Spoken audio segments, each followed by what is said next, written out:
Ito naman, ito yung beef. Ni-slice ko ng maninipis. $30 na beef.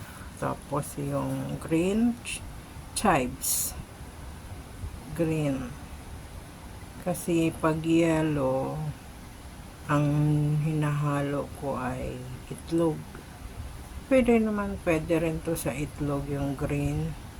Pero mas ano siya kung sa karne o kaya sa ano ba ito, yung litsong baboy,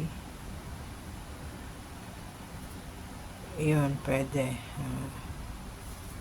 Pero mahal yun. Meron din naman nabibili na $30. Kaya lang baka ayaw kasi nila ni amo na yung ganun, yung litson. Kaya ito beef na lang. Pero mas masarap yun.